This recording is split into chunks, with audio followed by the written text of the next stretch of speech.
What is up, everyone, and welcome back to another REFSIX podcast, where today we're going to go over something that I think is the hardest thing to do in terms of refereeing, and that's dealing with managers and players. As always, I'm joined with my co-host, Elliot, who I'm going to let him introduce himself. John, good to see you again, pal. Elliot here. Socials are whistle stop footy. Looking forward to this conversation. Perfect. So, just a brief overview of what we're going to discuss today.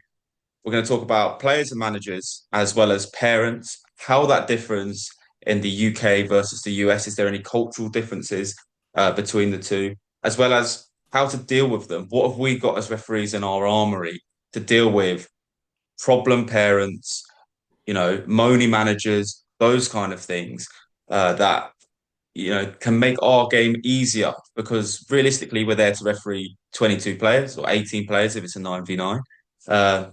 Why do we need to deal with, or how do we deal with, and make it easier to deal with the parents on the sideline, the grotty managers? Because in recent years, especially, for example, Mikel Arteta being probably the most yellow cards a manager has ever received in the Premier League, we've had more, information out of England about from the PGMOL stating that they want to, crack down on manager behaviour by creating something called a participant charter. So these things are becoming more prevalent now. So that's obviously the pro game. We want to try and see how we can bring that element into our games. So Elliot, talk to me. What do you think is harder to deal with? Do you think it's players, managers, or parents? They all have their issues, and they're all a big challenge. I think the biggest issue, it's new referees, in particular minors, youth referees. They might learn the laws of the game, but you don't always come equipped with the life skills when you're a 14, 15-year-old referee, knowing how to handle the players will be younger than you, but the coaches could be twice your age. Spectators could be twice your age, old enough to be your parent or grandparent. So I think that's the biggest challenge that referees face at grassroots level. Abuse is a problem. Loss of referees and a drop in retention rates is a problem as well. So if we can tackle this issue of participant behavior and non-participant behavior, then I think we keep our refs happy and we keep them in the game. Yeah, no, I think that's fair. And I think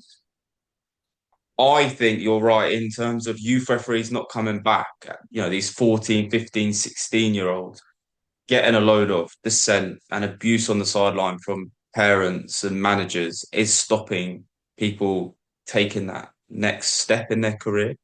I've had that as an early 14-year-old. I walked up to a game. It was an under 14 game. I think I was 15 at the time. Luckily, I was with my dad, who is a referee as well. Manager, first thing he says to me, not, "Hi, how's it going?" Are you old enough to do this game? As a 15-year-old, a guy, like say, is twice my age, more experienced than me, quote unquote, understands more, has life experience. That's not a great feeling. And luckily, my dad was there to say, like, who do you think you are? This guy's obviously been appointed to this game. He's clearly good enough to do this. It's an under 14 match. Get a grip. But yeah, that's not a great start to a refereeing game career. So, I want to talk about dealing with those things and how we've learned to deal with those things and give advice to new referees. So, do you have any experiences of, players or parents or coaches coming up to you and kind of diminishing you from the get-go?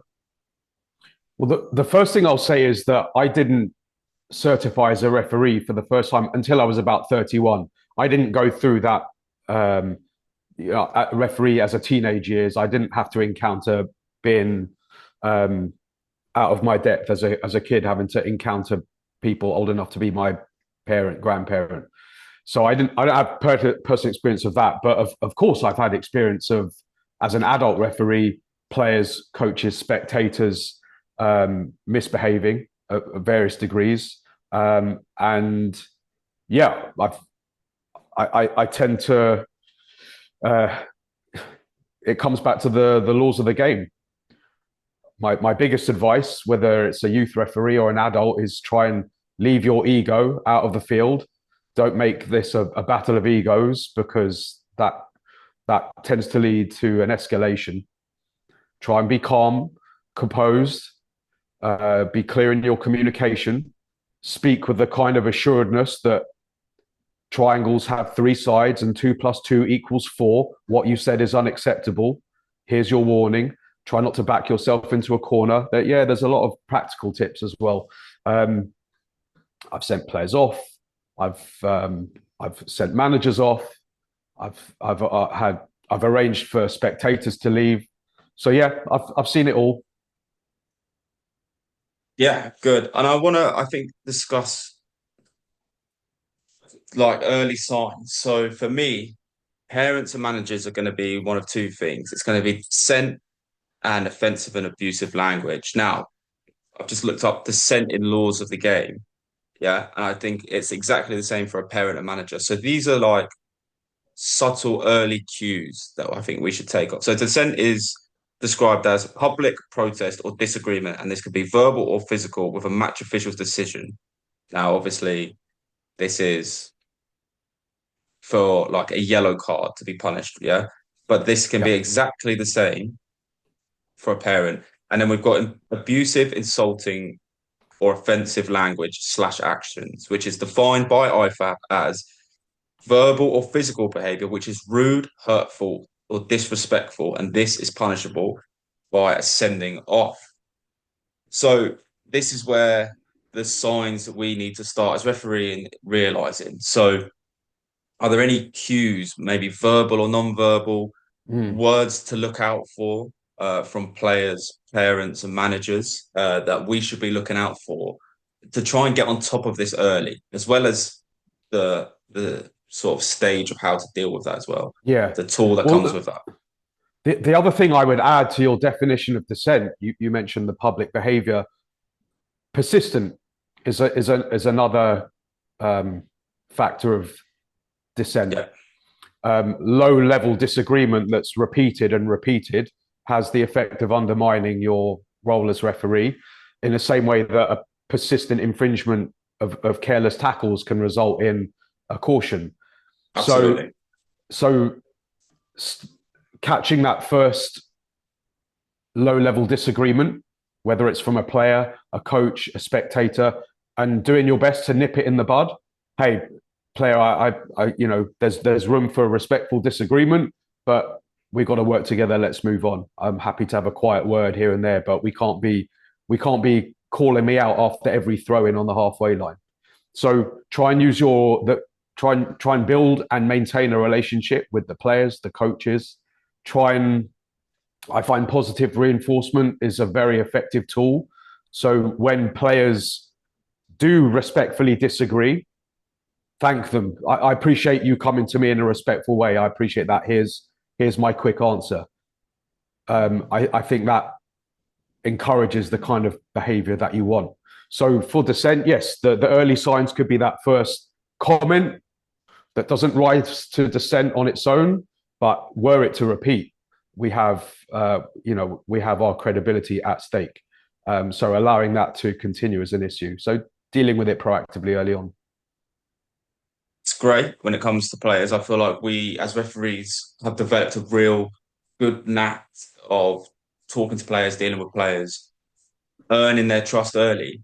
But for example, what signs do we look for when it comes to managers? And what signs do we look for when it comes to parents? So especially in these youth games, I find if a parent is starting to get angry, the coach then starts getting frustrated, and this translates to the players.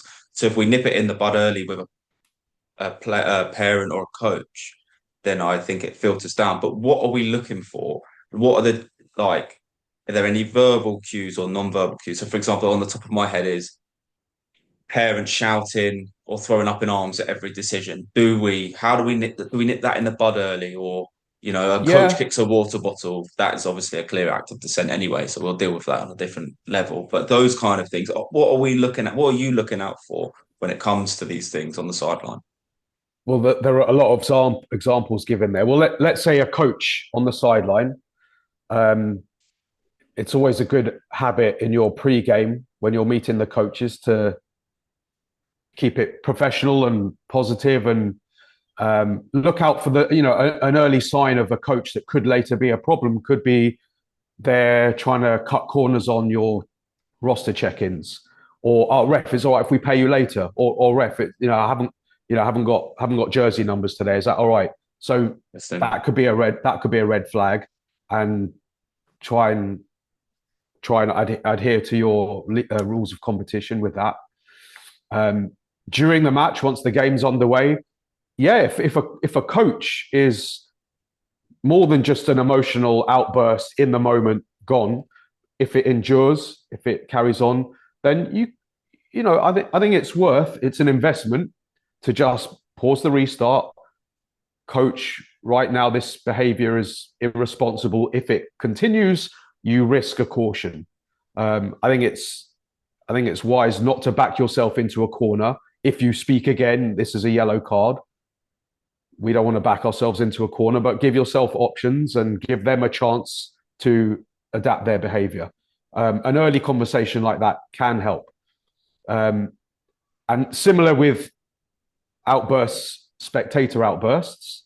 Now, we need to know as referees that we have no authority to remove or dismiss or sanction a non-participant, a spectator. In that case, referees go to the coach. Coach, I have one of these spectators. They said X, or they are continuously being disparaging every time a decision goes against the kid, whatever it is. Coach, we're going to pause the game now. I need your help. Please have a quick word with that individual, or arrange for someone to go have a word with that individual. Remind them of the expectations. We'll continue when it's done. We're providing solutions. We're giving them the opportunity to fix it, and we're not overstepping our jurisdiction.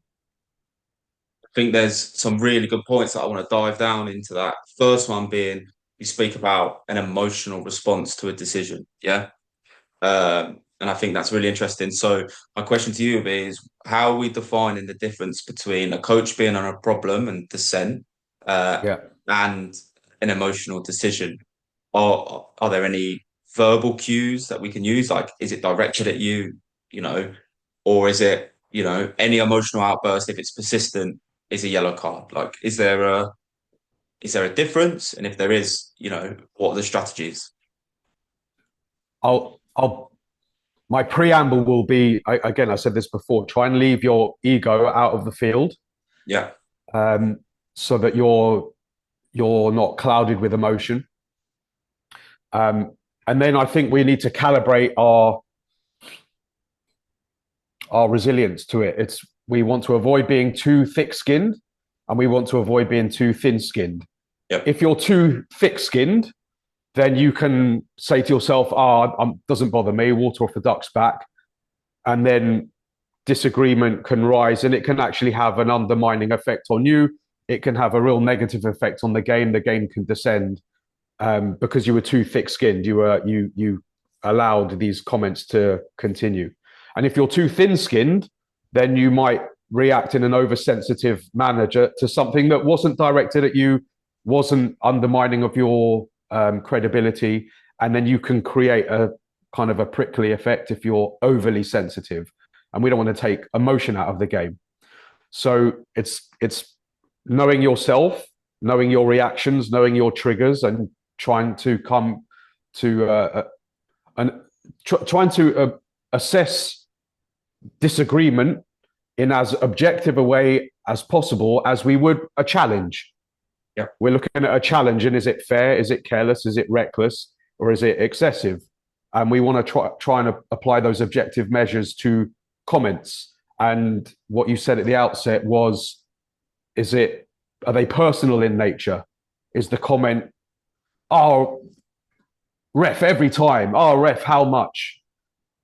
Okay, that's an issue we've got to deal with. If it's, a player makes a mistake and they're cursing at themselves, or it's an emotional outburst because they're just frustrated at a decision that went against them, that's not automatically a knock against your credibility. So trying to discern, is it personal or is it or not? Is it public in nature? Well, that's something that we can measure. If a player comes to you quietly and says, "Oh, come on, ref, it's going against us, that one," or it might be personal, it might be offensive, but we can measure. Okay, a quiet word. Maybe I can handle this. If it's someone screaming at you from the other end of the field, a coach, a goalie, a spectator, if it's someone running 30 meters to get in your face, that's a very public act. So again, we can objectively assess the public nature of it. And persistent, again, we can quantify these things. Is it a player's first low-level comment? Okay, it's on my radar. Second low-level comment? Okay, player, I heard you. I got a job to do. Find your way, find a way of wording it with a player to try and nip it in the bud. Third time, fourth time, we can be a little bit more formal in our warnings, and we have the yellow card if we need it. So yes, it's not just, okay, finger in the wind. Yeah. We want to factor in the temperature of the game like we would with foul recognition and misconduct. Our yellow card is a tool, but we want to be as objective as possible. I agree. And I think you make a good point about that. How do we know it's dissent? It comes from, oh my goodness, to you. It's your fault. You're the one. As soon as that finger is pointed, I think, ref, you are, ref, that is. I think that's where you have to start thinking about dissent. Because it's okay being like, oh Jesus, oh F this, F that. Yeah, okay, fine. There is that emotional element that you're talking about. But I think as soon as they say ref you or ref that, it becomes directive and personal. I remember it's not just referees. I know we'll cover this in a different podcast, but that is the same whether it goes to any other player as well. Keeper, you are, striker, you are ace, so-and-so, or, insert insult here. Yeah. And then you talk about, so the next thing you go on to talk about is to deal with the parent, you go through the coach, yeah? If the coach is, I know I'm playing real devil's advocate here, if the coach is playing hard to get and you cannot work with him, do you go directly to the parent? And if all hell is just not working, what do we do? Do we abandon the game? Do we suspend the game? Do we have those tools in our armory at our disposal to do? Can we abandon the game because of parent issues or coach issues? We obviously have red cards for coaches, but if you can't work with the coach, but you need to deal with the parents, what next? Well, I think we lean on the laws of the game in these circumstances and know the rules of the competition if there's anything else that you can do. So yep. Yes, I think it helps to provide clarity to the coach in this specific kind of situation. Coach, I've stopped the game. This parent's behavior is unacceptable. They must leave the premises. Please go and ask them to leave.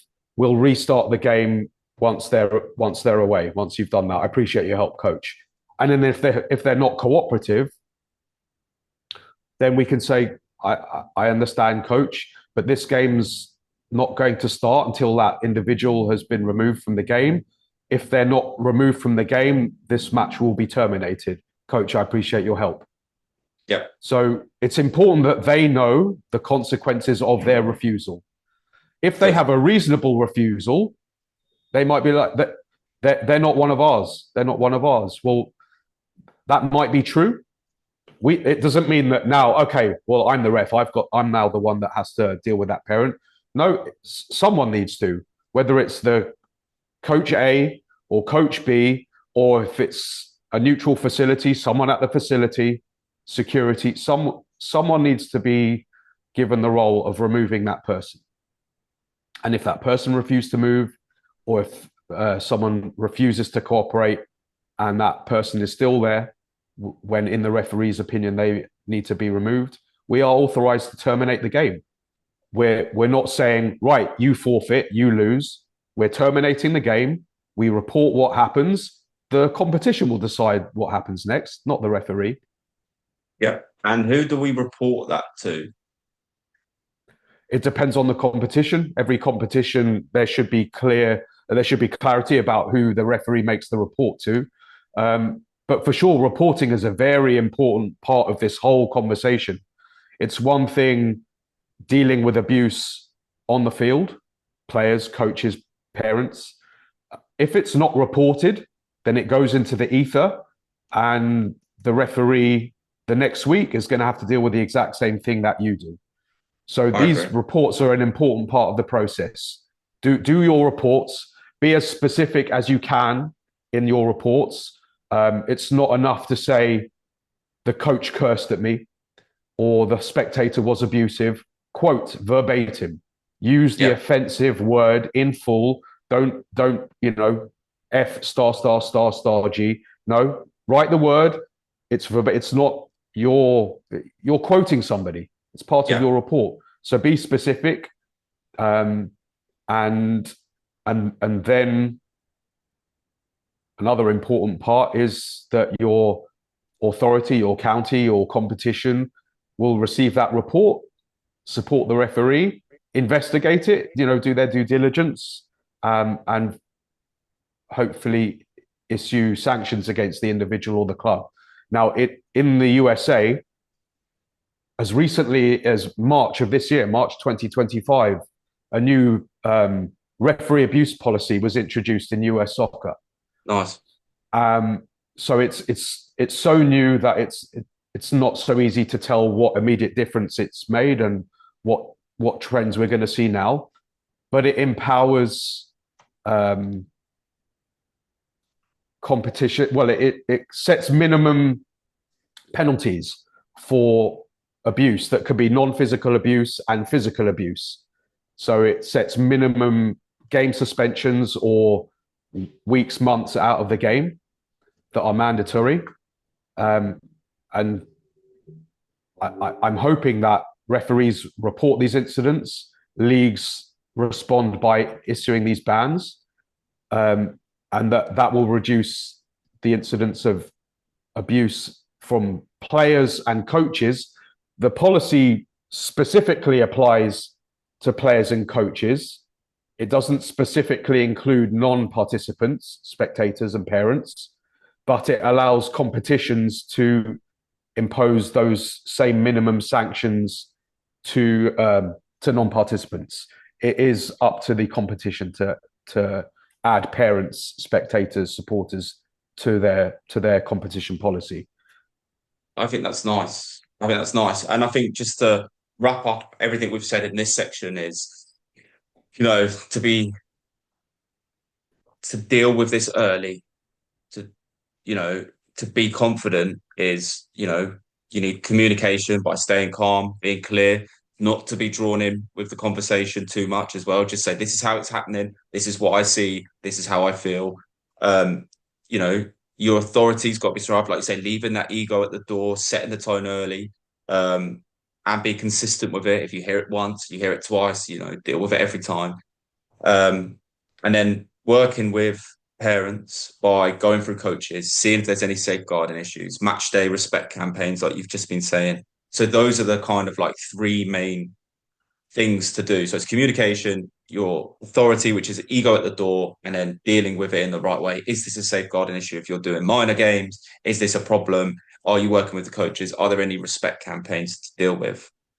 But I think that leads us nicely onto sort of like the last topic of this is like, how would we as referees deal with staying composed under pressure, not taking these comments personally, and then resetting, I think is really important after this confrontation. So those three things now, I think, we've dealt with the situation now. Yeah. What next? How do we now referee the next 50 minutes without taking that comment to heart? How do we then reset after that confrontation to make sure that we are giving the game its best? Far away a little, what have we got? Well, I'll give a specific example from a recent tournament that I did. It was an adult 7v7 tournament down in Brooklyn.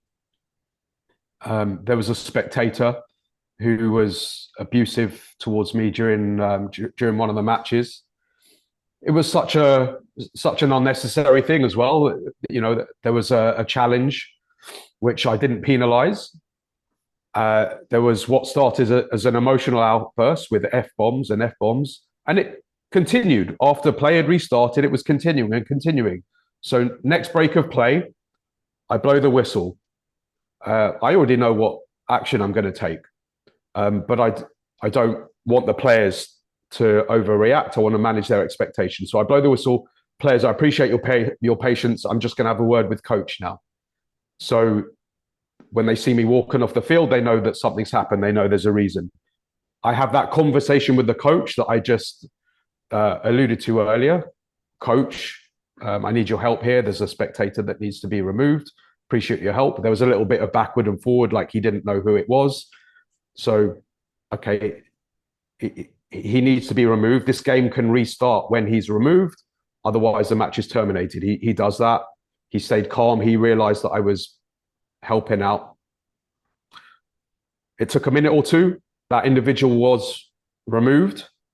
And then I'm getting ready to restart the game. And again, I'm thanking the players. Players, thanks so much for your patience. I know you want to play. We just had to deal with that individual.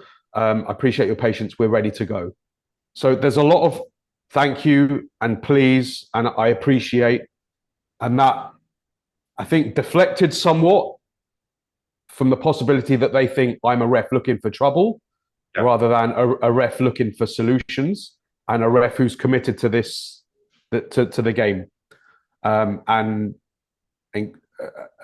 my communication on the field anyway, John, I think you know this from me, is I'm always praising positive play. If good tackle, player, I appreciate that quiet word. I'm constantly providing positive reinforcement for the kind of behavior that makes for a good game. So that particular example that could have gone south, it could have, removing a spectator can be a trigger for a game that just de-escalates. The rest of the game was just so smooth. I think the players trusted that I was on their side. And it was just, I think the players bought into it. The coach bought into it. The individual didn't like being removed, but the reaction afterwards for that game and the rest of the tournament was very positive. Yeah, that's good.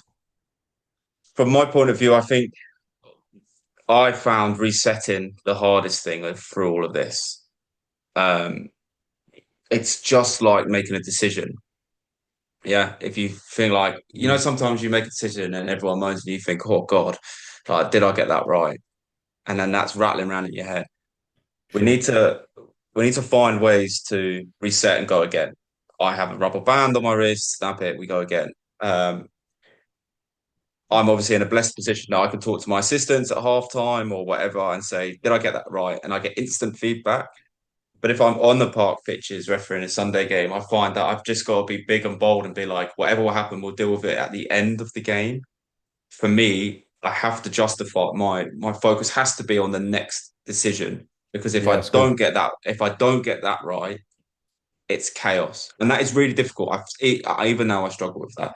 But for me, if you just say the next decision could cause me a big problem if I don't get it right, because it will then flare up the manager again. It will flare up the players now and the parents. So for me, just try and focus on the next throw in, the next free kick, the next yellow card, the next corner, and make sure you get that spot on. And then you'll get back into a flow again of, it might take a couple of minutes, but then, okay, let's just get this next throw in right. Easy. Okay, bang, got that. Okay, let's get the next throw in right, or the next decision, whatever that may be. Okay, just sharpening the focus, sharpening the focus, and also not correcting one error with another error. Exactly. Just focus on whatever the decision is next. Get it right. Because you'll feel that confidence come back. Okay, well, I've got that one right now. Easy. Okay. And then I've got that one right. Okay, well, I'm now 2 for 2 since this incident. Okay, bang, 3 for 3. And then every decision counts, whether that be a throw-in or a free kick or a red card or a penalty. Every decision is important. You give something like 30 odd throw-ins in a half of football. Yeah. So just tick them off, get them right. And I think that's, really important. And obviously what we said earlier about not taking it too personally, like you said, you're not there to cause trouble, and you're going to be a bit of an emotional punching bag at that point. so people are flared up. So if you go into the attitude of actually this is your problem, not mine, then you don't take it too personally. If their team is losing, genuinely, it's nothing against you. You're just a blame tool, and I think that's a lot of refereeing. Um, but yeah, don't take it too personally. And if you do, use a support network. In the UK, we have the RAs. Obviously, always reach out to REFSIX. We're happy to support however we can. Friends, family, use those support networks. Yeah. What about is it in the US? Do we have something like RAs, state?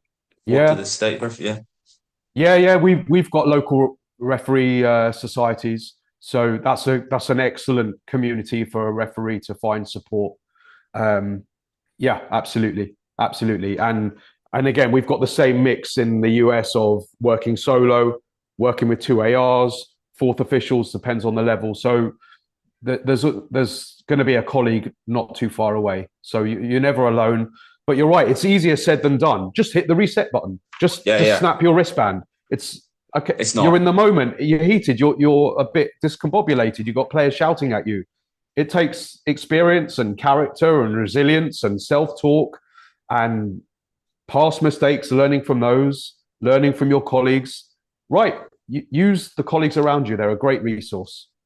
I agree. And like I said, that snap of the wristband, that reset, go again. I still struggle with, and I think it's really important. It's one of my biggest pet peeves of professional referees, and you think they're just like get over it. Well, I can't. All right, and I don't think you can either.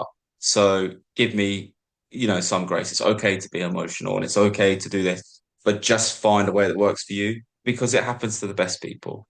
We don't get instant feedback. The Premier League have VAR, so they can get over it quickly. They've got instant feedback from offsides. They can get over that quickly because they have the feedback. You don't. Find a way. It will take time and be okay with that. That's my real weird rant for the day. But obviously, this comes down to like, what is the big picture of all of this? Why do we have to deal with this? Why should we put up with this? But the answer is we don't. And the bigger picture is that where you making difficult decisions on a Saturday, a Sunday, a Wednesday, whenever you make them, makes it easier for the referee behind you.